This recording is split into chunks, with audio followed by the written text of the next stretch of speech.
The Parshat Vayechi contains within it the brachos that Yaakov gave to his children, brachos that are relevant not only for the here and now, but rather have relevance for posterity, lo netzach. In the bracha that Yaakov gives to Yosef before the brachos in Perek Memtes, so the Torah has the following comment. Vayomer Yisrael al Yosef, hinei anochi meis. Yaakov tells Yosef, I'm about to die. V'hoya Elokim yimachem v'hishiv eschem al eretz avotzeichem. Hashem will be with you and will return you to Eretz Yisrael. V'ani and I, says Yaakov, nasati lecha shchem achad al achecha. I'm going to give you an extra chelek over and above that which is given to your brothers. Asher lakachti miyad ha'emori b'charbi v'kashti, that I took from the Amorim with my sword and with my keshet, with my bow. So Rashi comments, b'charbi v'kashti, says Rashi, when Shimon v'Levi killed out the entire city of Shechem, so all of them, in effect, the surrounding area, wanted to gang up on Yaakov and to kill him. And Yaakov, of course, was compelled to go ahead and take up a sword and defend himself. He had to use klei milchama, the cherev and the keshet. There is a famous Targum Onkelos on this pasuk. The Targum is concerned about the two weaponry, the two forms of weaponry the Torah describes, b'charbi v'kashti. And the Targum translates it in a very striking way. B'charbi, says the Targum, refers to bitzlusi, which refers to tefillah. And b'kashti refers to ba'usi, that refers to bakasha. What's the distinction between these two kelim, these two klei milchama, and how do we understand the Targum? So here, both the Meshech Chochma, Rabbi Simcha Kohen Midvinsk in his Parshat Torah, and the brisker of Rabbi Soloveitchik, Zechon Levacha, both are mechavein to the same explanation. They explain there are two types of tefillah. One is tefillah b'tzibur, and the Gemara comments in Brachos and Davches that Ein HaKadosh Baruch Hu moes b'tfilasan shel rabim. If a person joins the tzibur, they are assured that tefillos will be answered. Tefillah b'tzibur has a koach, has an incredible koach, because in effect, what are we doing? We are relying upon the schuyot of the tzibur, and the merit of the tzibur.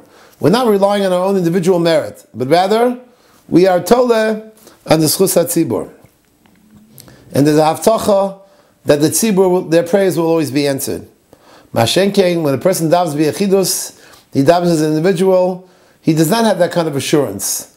Whether Hashem will respond or not respond to his tefillos is a function of the individual, the level of tzidkus, the righteousness, the schiyot, the merits of that individual. And therefore, tefillah b'yachid is not as powerful as tefillah b'tzibur. And what the Targum is doing here is contrasting the two types of tefillah, using the two types of klei milchama that I mentioned here, cherev and keshet. Cherev is a sword. The moment the sword is drawn from its scabbard, from its holder, from its sheath, so the sword, of course, when it is utilized, the sword can have deadly kind of effect, a deadly impact. The impact of the sword is immediate.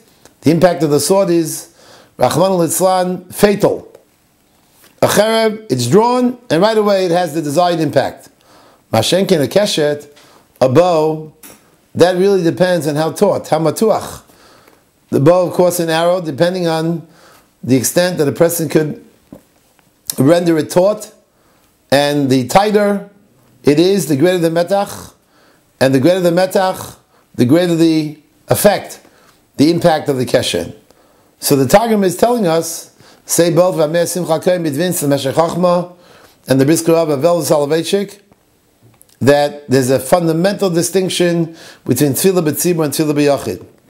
Tefillah b'tzibur is likened to a cherev. The moment the person draws the cherev and utilizes it, as I said, the impact is immediate and deadly. The cherev is able to penetrate.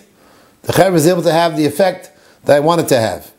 Mashenkin the keshet, the effect of the keshet is a function of the person who is able to extend the keshet, The more I can extend it, the greater the koach, the greater the metach, the greater the tension, and the greater the ultimate impact. If, however, I don't have the ability, the strength to extend it, then obviously the keshet will not have the same kind of desired impact as the cherev. That's the distinction, say these two gedolim, between tefillah b'tzibur and tefillah b'yachid.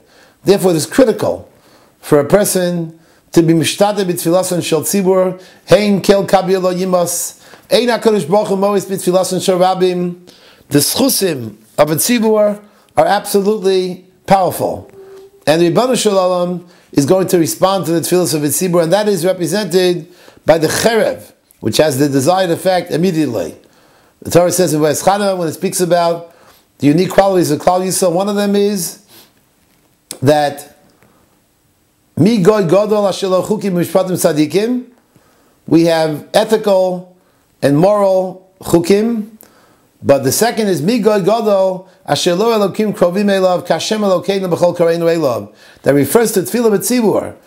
Klal Yisrael, the concept of tzibur is unique to Klal Yisrael. The notion that we are not just simply yichidim, but we are an amalgam that has coalesced, that has merged into a new entity called tzibur, and that tzibur has unbelievable power, unbelievable passion, unbelievable kayach, and to the extent that a person joins the tzibur, al tifrosh min tzibur, especially in tefillah, those tefillahs are going to be answered by the Rebbeinu Shalom. And that is what the Targum calls tzlusi. Mashein kein, the bakoshas of a yachid are not as effective, because they are predicated upon the righteousness, the tzidkus, the schuyot, the merits of this yachid. If the yachid doesn't have the requisite merits, of course its tefillos are not going to have the same desired potent impact as they would with tzibur, and that's what the Targum calls beusi, bakoshas of a yachid, which are compared to bekashti, compared to a keshet, to a bow. So here we have a fundamental distinction between tefillah b'yachid and tefillah b'tzibur, and how significant it is for a person to recognize the importance of davening b'tzibur in order to be able to get the desired effect of the cherev, as opposed to the less desirable effect of the keshet. And that explains the discrimination and distinction between tefillah b'tzibur and tefillah b'yachid.